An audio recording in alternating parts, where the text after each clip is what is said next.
Tonight, we come together and we mourn.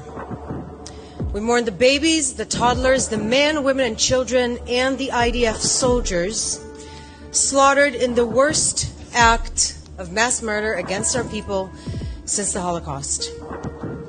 But we do more than mourn. We hold our heads high, we stand together, and we promise we will defeat this evil. Yes, yeah. Yes, we are in shock. We are. But we should also not be surprised.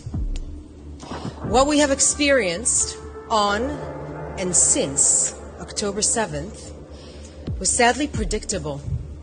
We warned against it.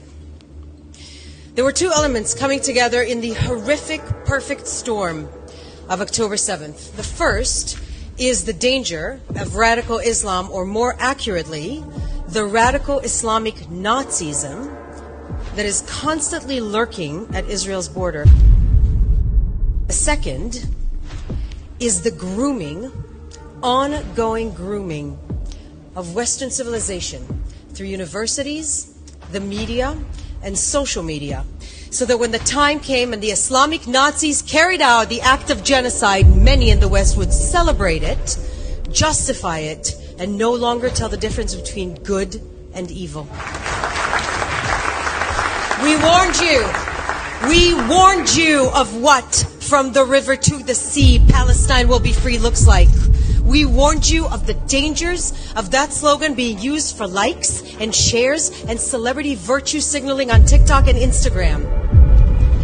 On October 7th, Hamas showed us what from the river to the sea really means. It means itbach el Yahud, slaughter the Jews. And in the last week, in Western cities and universities around the world, we see the two chants side by side at gatherings where would-be murderers rub shoulders with their Western useful idiots.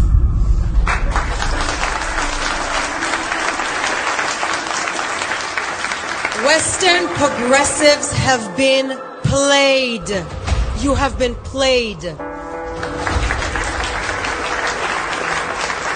Some got a wake-up call, but others have been so brainwashed to dehumanize, vilify, and demonize Israelis that for now, they're too far gone. Now, nothing's new under the sun. We've seen it for over 3,500 years of Jewish experience, lived experience. It's the generational trauma that we carry in our bones. That is our Jewish privilege. We warned that this disproportionate obsession with Israel, this dehumanization of Israelis, of Zionists, of the IDF was nothing but the oldest hatred with new words, and we warned where it would lead, and we are devastated to be proven right. This demonization of Israel is not progressive, it's not peaceful, and it's sure as heck not going to free Palestine. It is a modern-day blood libel calculated to incite, pave the way for, and then justify a genocide. Israel is one of the greatest stories ever told. Its vilification is one of the greatest smear campaigns in the history of the world. This evil, this radical Islamic Nazism lurking on our borders has been waiting for the chance to exterminate our Jewish democratic nation state. It looked the future in the eye. It saw a possibility of Israel at peace with the region, and it didn't embrace it. It set out to exterminate it before it was even born. But we have news for you. When we say never again, we mean it. When you tell us that you want to kill us, we believe you. And when you set out to do it in the most horrific of ways, we will defeat you. To the Palestinian people and all the nations, we reach out a hand as good neighbors, but We need you to help us defeat this evil, because whether we call it Hamas, ISIS, the Taliban, or Hezbollah, that evil that set out to destroy us will destroy you too. We know that you understand this. We know that you understand this better than the so-called activists on your campuses and the social media keyboard warriors in our Twitter feeds, and now is the time to act. To Western universities and progressive circles in which this massacre was celebrated, justified, or minimized, hang your heads. Stop telling yourselves and everybody else that you need to do the work and do some work yourselves. Your unconscious biases against the Jewish people are showing, and you're sleepwalking down a path paved by millennia of Jew hatred. Your BDS is a friendly face of a criminal enterprise, and it's time to go after it.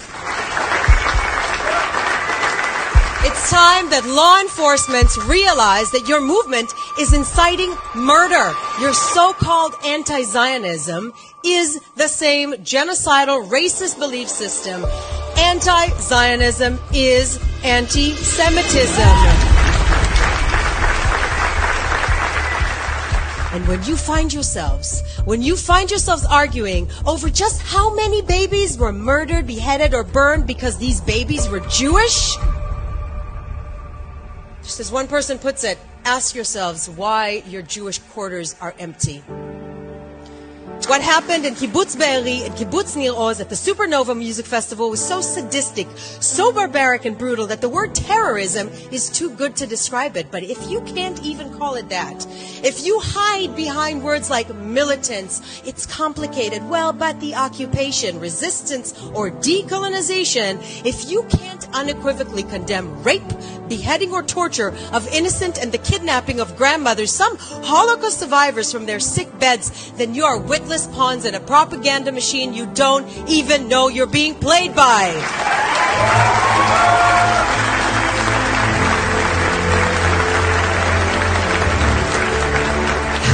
Today, I am also going to practice some gratitude. Modani. I am grateful that we, the Jewish people, have a strong state defending us, defended by a citizen army as ethical as any other force in history. We stand shoulder to shoulder with the families of Israelis and Americans held hostage by Hamas terrorists. We call on the world, on every state, the NGO, UN, to pull every lever and don't leave a stone unturned, demanding to let the hostages go. Bring them home. Bring them home. And friends, above all, I am grateful for this.